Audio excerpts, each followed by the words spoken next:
Bro, lu tahu Bujungan nggak? Hah? Bujungan siapa, bro? Pocong jadi-jadian, bro. Di desaku, dulu pernah viral banget itu. Pernah ya, Bujungan itu ketahuan warga, langsung rame-rame pada ngejar. Karena bikin resah banget. Tapi, setiap dikejar, terus Bujungan itu masuk ke tempat gelap, tiba-tiba hilang, bro. Nggak ada jejak, nggak ada apapun. Kayak ada pintu masuk ke dunia lain gitu. Hah? Sampai akhirnya, tetua di desa itu melakukan ritual bersama warga.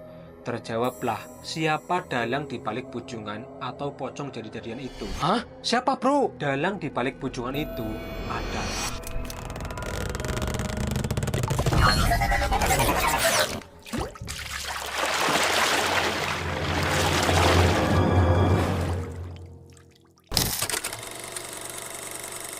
Halo guys, kembali lagi bersama saya, Kirby. Miring. Kita adalah kembar Kembir. Oke, sebelum gue mulai ceritanya, gue mau ngumumin untuk para penonton setiaku dulu guys. Karena gue baru belajar bikin konten untuk video panjang tentang horor kayak gini, gue butuh banget saran dan kritik kalian guys. Entah itu saran ceritanya bagaimana, cara gue membawakannya ceritanya itu bagus apa enggak, apa kurangnya bagaimana, terus konsep kontennya bagaimana, atau apapun itulah. Seperti backsound, gambar, ilustrasi, dan lain-lain lah. Pokoknya yang bersifat membangun. Tulis di kolom komentar ya guys. Nanti saya cek satu-satu komentarnya. Dan untuk satu orang yang komennya paling bagus, detail, dan paling pas, akan gue kasih uang Rp50.000 sebagai tanda terima kasihnya. Oke, kita lanjut bro. Siap, bro. Ini kejadiannya 15 tahun yang lalu bro, di tahun 2010. Di sebuah desa kecil bernama Karangjati. Penduduknya hidup tenang, damai, kompak. Pokoknya ada apa, langsung mereka bareng-bareng gotong royong, kerja bakti, ada yang meninggal, ada yang nikahan, ada acara tahlilan.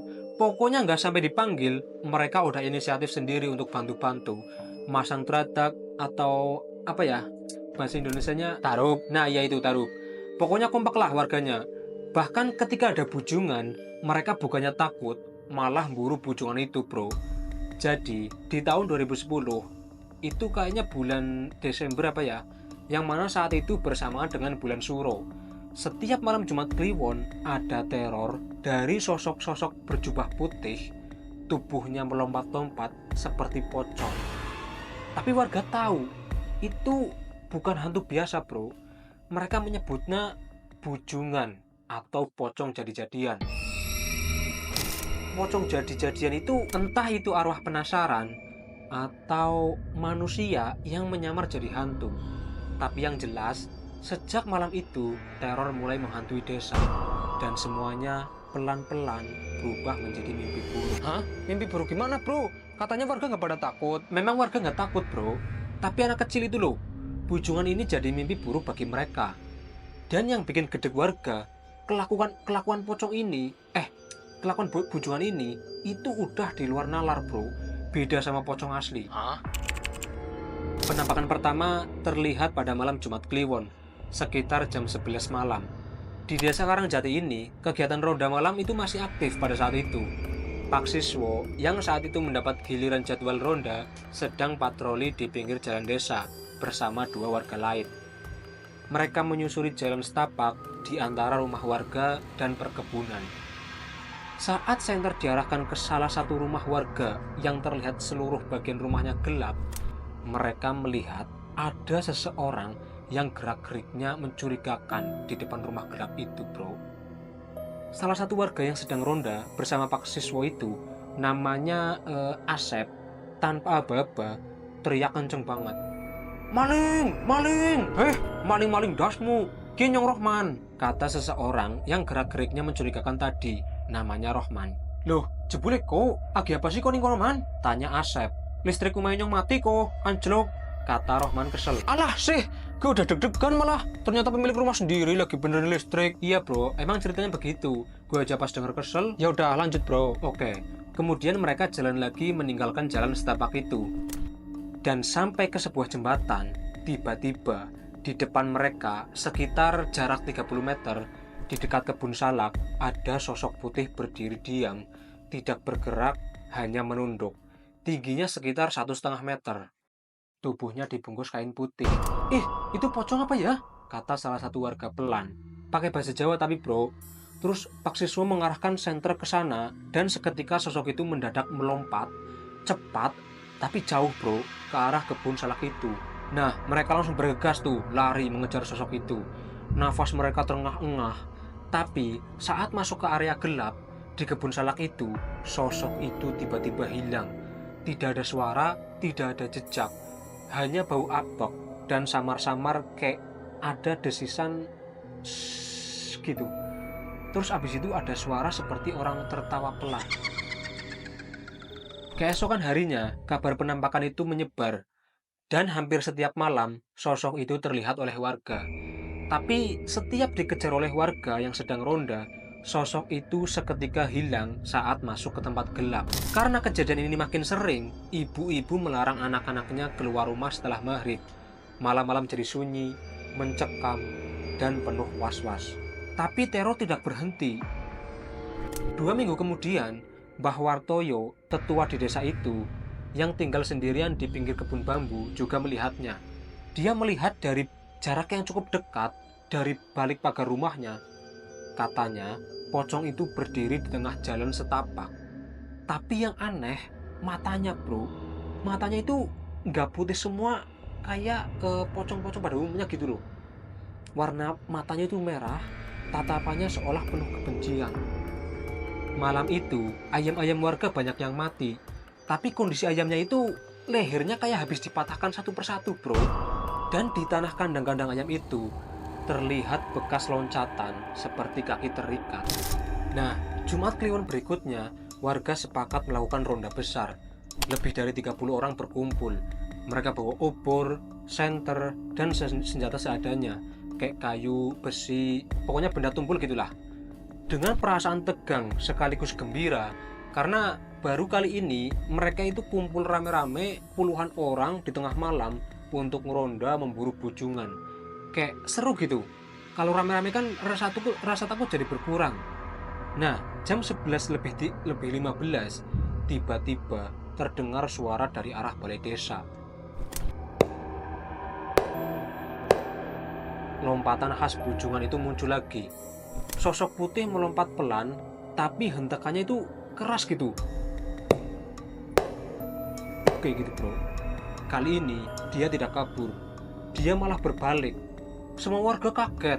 Sosok itu menatap langsung ke arah mereka.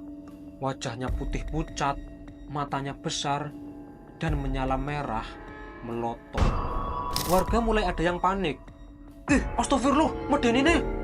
Kepanikan itu mulai menular ke yang lain. Tapi Mbah Wartoyo langsung nyetop kepanikan itu. Diam, jangan ada yang takut. Kita samperin bujungan itu. Akhirnya langsung tuh warga nyamperin bujungan itu. Tapi bujungan itu malah kabur. Dikejar kan sama warga sambil teriak, "Bujungan! Bujungan!" Bujungan itu terlihat masuk ke gudang tua di ujung desa. Dikepunglah oleh warga gudang itu. Mbah Wartoyo dan beberapa warga masuk ke dalam. Tapi gudang itu kosong. Nggak ada siapa-siapa bro. Hanya bau busuk dan ada sebuah kain kafan tergantung di kayu. Mbah Wartoyo merasa ini bukan sekedar penampakan. Lalu dia memutuskan membuka kembali catatan lama. Jadi, dulu tahun 90-an, ada kasus orang yang dituduh mencuri dan dibakar hidup-hidup oleh warga lain. Ia dikubur tanpa prosesi yang layak, tanpa diikat kain kafan. Namanya Supadi. Kata Mbah Wartoyo kepada para warga, bujungan itu adalah arwah dendam, tapi ada yang sengaja memanggilnya kembali. Ini bukan kerjaan roh saja, ada manusia yang terlibat. Nah, malam Jumat selanjutnya, seluruh warga sepakat untuk menghadapi teror ini sekali lagi. Mbah Wartoyo menyarankan agar ritual pengusiran dilakukan di tempat bujungan terakhir kali menghilang, yaitu gudang tua yang sudah lama kosong itu. Malam itu sekitar pukul tengah 12 malam, warga berkumpul, obor dinyalakan, warga-warga pun mulai membaca doa, dan aroma kemenyan dengan bunga 7 rupa memenuhi udara. Mbah Wartoyo memimpin ritual pemanggilan arwah, bukan untuk melawan, tapi untuk mengungkap siapa sebenarnya yang membangkitkan arwah itu. Nah, tepat jam 12 malam, saat ritual itu berlangsung, tiba-tiba tanah bergetar, angin berhembus dingin. Lalu, di depan mereka semua muncul sosok bujungan. Tapi kali ini dia tidak melompat. Dia berjalan pelan mendekati para warga. Tubuhnya menghitam, matanya meneteskan darah. "Jangan takut, lihat matanya. Itu orang, bukan hantu," kata Mbah Wartoyo. Salah satu warga namanya Pak Sodik nekat mendekati bujungan itu, lebih dekat dari yang lain. Nah, saat senter diarahkan ke wajah bujungan, di situ baru terlihat jelas kain kafan itu hanya dililitkan seadanya, dan di bagian bawah terlihat celana panjang hitam. Fix itu manusia. Langsung dikejar tuh sama warga. Tapi seperti biasa, bujungan itu melompat ke arah gelap di belakang gudang. Warga mau sebodoh. Udah, pokoknya kejar terus sampai kena. Dia manusia, bukan hantu. Mereka menyisir area itu dan menemukan jejak kaki manusia, bukan loncatan pocong. Jejak kaki itu mengarah ke rumah Pak Darno, seorang duda tua yang dikenal tertutup. Langsung digerebekkan rumah itu. "Tok tok tok, Assalamualaikum, Pak Darno, Pak Darno." Dipanggil beberapa kali, tapi nggak ada jawaban. Nah, mereka pun masuk ke dalam. Ternyata tidak ada siapa-siapa. Pak Darno pun udah nggak ada.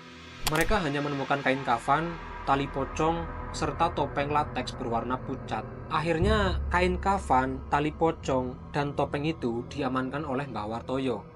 Nah, barulah setelah itu, bujungan itu tidak muncul lagi sampai sekarang. Pak Darno juga menghilang gak tahu kemana. Dan sejak saat itu, dia tak pernah kembali. Warga percaya dialah dalang dibalik teror bujungan atau pocong jadi-jadian itu. Oh alah, Pak Darno sih orangnya kayak apa, bro? Ya nggak tahu lah bro, kan di sini semuanya disamarkan. Dari lokasi kejadian, nama-nama orangnya, semua disamarkan. Oh iya, ding, lupa gue, bro. Jadi begitu ceritanya bro. Nah, buat kalian yang sudah setia menonton video ini sampai akhir, saya ucapkan terima kasih banyak ya guys. Kalau kalian suka dengan video ini, dukung kami dengan cara klik tombol like, share, dan subscribe. Ya, betul.